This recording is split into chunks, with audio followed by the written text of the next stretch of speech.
में बिताए हैं, तो मेरा ये फर्ज बनता है, जैसे कि अनुभव ने बताया कि हर कवि का ये फर्ज बनता है कि जो भी समस्याएं या जो भी चीज़ चल रहा है वर्तमान में उसको अपने कविता के द्वारा उल्लेखित करे। तो मैंने जो भी एक्सपीरियंस किया है इन 4 सालों में, और मुझे लगता है कि यहाँ बैठे जो भी बायस के छात्र हैं उन्होंने जरूर एक्सपीरियंस किया होगा, तो आप लोग उससे अगर जुड़ पाएँ तो मुझे सूचित कीजिएगा तालियों के द्वारा।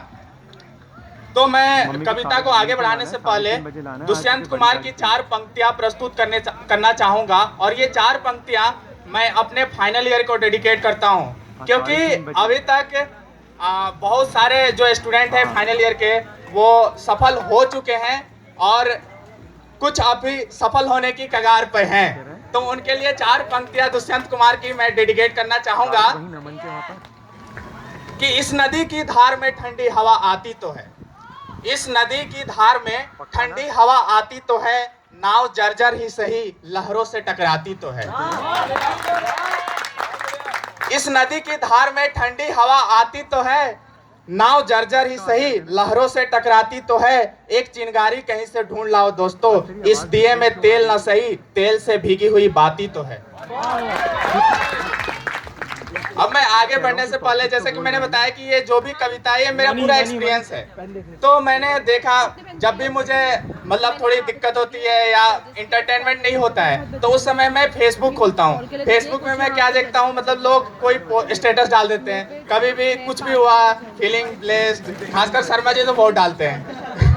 तो मतलब मैं ऐसा करना चाहता हूँ कि जो भी स्टेटस होता है बहुत अच्छा होता है, उसके बाद जो कमेंट्स आते हैं वो आप पढ़ेंगे तो वो और भी अच्छे होते हैं। तो मैं अपने एक्सपीरियंस के अकॉर्डिंग बताता हूँ कि अगर कोई लड़की स्टेटस डालती है, जैसे अगर किसी ने स्टेटस डाल दिया कि reaching Birla by Uttarakhand roadways bus, तो उसके नीचे क्या स्टेटस मतलब लोगों के कमेंट्स आएंगे कि वाह क्या बात है, सो स्वीट, कौन सी नंबर की बस से जाती हो।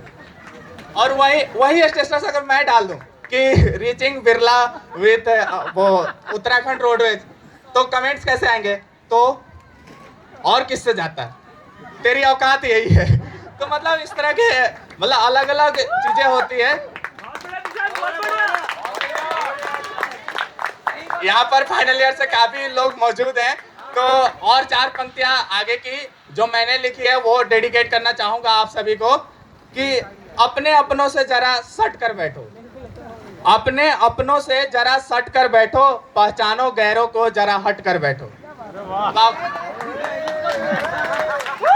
आप लोग अपने आसपास मत देखिए, शब्दों पे मत जाइए, भावों पे जाइए। शब्दों में क्या रखा है, भावनाओं को समझो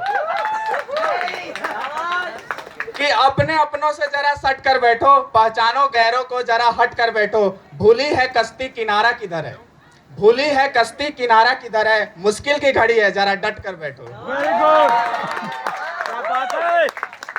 तो मैं जैसे कि मैंने बताया कि जो भी ये कविता है पूरा मेरा एक्सपीरियंस है, और मैं ये पूरा दावा कर सकता हूँ कि यहाँ जो भी बच्चे बिरला के बैठे हैं वो तो इससे जुड़ ही सकते हैं, क्योंकि ये जो भी चीज़ मैं बोलने जा रहा हूँ ये आपने भी एक्सपीरियंस किया है। और जैसा कि मैंने शीर्षक बताया, मेरी कविता का शीर्षक है इंजीनियर्स की कहानी। तो मैं अपने कविता का शुरुआत करता हूं, जो असली कविता आज मैं आप लोग को सुनाने वाला हूं। इसमें से बहुत सारे फाइनल ईयर के स्टूडेंट हैं जो सुन चुके हैं कुछ पंक्तियां, लेकिन मैं चाहता था कि जो first year, second year, third year के बच्चे हैं वो भी इसे सुने, क्योंकि इसको मैंने बहुत दिल से लिखा था। तो मैं शुरू करता हूँ। 4-4 पंक्तियाँ आपके तरफ मैं प्रवाहित करूँगा, और आप तक अगर पहुँच जाए तो सूचित जरूर कीजिएगा कि खेल चुका हूँ बहुत खिलौना अपने जज्बातों के साथ, खेल चुका हूँ बहुत खिलौना अपने जज्बातों के साथ, बिता चुका हूँ 3 साल 9 महीना अपने क्लासमेटों के साथ। शुरू हुआ था हमारा क्लास विथ ए इंट्रोडक्शन खास, शुरू हुआ था हमारा क्लास विथ ए इंट्रोडक्शन खास, आज तक तो वो सब बन गया है एक अजूबा इतिहास। फर्स्ट ईयर में क्या होता था, फर्स्ट ईयर में क्या होता था कि मतलब सब चीज़ कॉलेज नया नया था, तो हम लोग क्लास में बहुत मतलब दिलचस्पी से जाते थे, और उस समय के जो भी हमारे शिक्षकगण थे वो भी बहुत अच्छे थे, अच्छे से पढ़ाते थे। जैसे हमारे आलोक सर अभी बैठे हुए हैं, रिकॉर्ड भी कर रहा हूँ, थोड़ी चर्चा है इस कविता में। तो मैं फर्स्ट ईयर के सभी बच्चों को बता देना चाहता हूँ कि फर्स्ट ईयर का कोई भी ऐसा लड़का ना हो जो मैथ मैम से ना डरता हो, क्योंकि हर बात में बोर्ड पे बुला देती है और हर बच्चा बोर्ड पे आने से बहुत डरता है। तो आगे की 4 पंक्तियां मैं आपके तरफ छोड़ रहा हूँ, अगर आप तक पहुंच जाए तो आप सोचो जरूर कीजिएगा कि उठ सुबह सबने एक साथ मेस में दौड़ लगाई, उठ सुबह सबने एक साथ मेस में दौड़ लगाई, हाल हुआ बुरा जब घड़ी ने 9 बजाई। हमारे क्लास का टाइमिंग 9 बजे से शुरू होता है, हमारे जजेस नहीं समझ पाएंगे क्योंकि ठीक है। उठ सुबह सबने एक साथ मेस में दौड़ लगाई, हाल हुआ बुरा जब घड़ी ने 9 बजाई। मैथ मैम की हर एक बात दिमाग पे टेंजेंट बनकर आई, मैथ मैम की हर एक बात दिमाग पे टेंजेंट बन के आई, उतनी भीड़ में भी हमें लगने लगी तन्हाई। गॉट इट की आवाज सुनकर दिल गया डर, गॉट इट की आवाज सुनकर दिल गया डर। मैंने धीरे से कहा हाँ मैम, तभी आवाज आई आजा बोर्ड पे कर।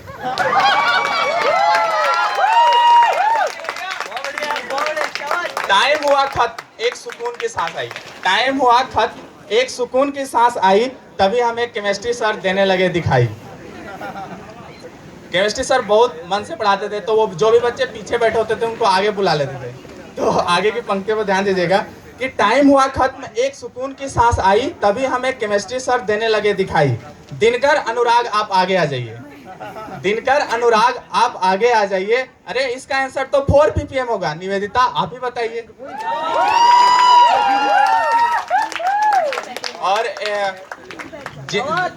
हमारे एच.सी. पांडे सर जो फिजिक्स पढ़ाते थे, उनके क्लास में बहुत मन लगता था, क्योंकि वो मतलब जो फिजिक्स पढ़ाते थे तो फिजिक्स वो मतलब उसमें कॉन्सेप्ट बहुत कॉम्प्लेक्स होते थे, तो उसको बताने के लिए वो कोशिश करते थे कि मतलब सही से बताया जाए, थोड़े उसमें हंसी खुशी लाया जाए ताकि बच्चे समझ भी पाए और मतलब उनको बोरियत भी फील ना हो। तो 4 पंक्तियां एच.सी. पांडे सर को डेडिकेटेड है कि अरे तुम तो अंडे से निकले हुए चूजे हो, मतलब मैं नहीं कर रहा हूँ, वो कर रहे हैं हम लोग को कि अरे तुम तो अंडे से निकले हुए चूजे हो, मैं सब कुछ जानता हूँ, अरे हम तो साइंटिस्टों में रहने वाले ठहरे, अपनी गाय का दूध भी पहचानता हूँ।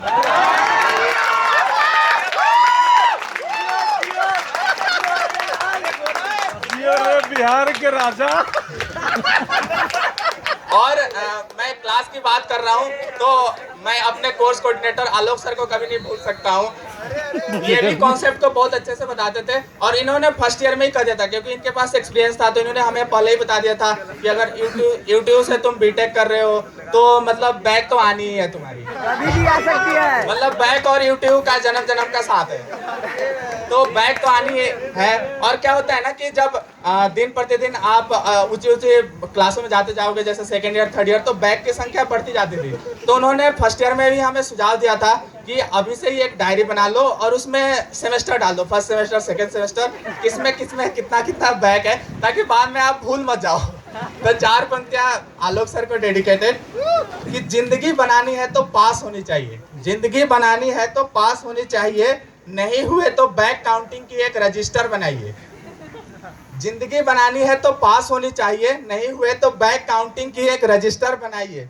कुछ भी करके 4th ईयर तक पास हो जाइए, कुछ भी करके 4th ईयर तक पास हो जाइए, और नहीं हुए तो अपनी वाइफ के साथ यहाँ बैक देने आइए। ऐसे ही नहीं आती है जीवन में रवानी, ऐसे ही नहीं आती है जीवन में रवानी। अरे सोच के देखो, इतनी हसीन होती है एक इंजीनियर की कहानी। Thank you.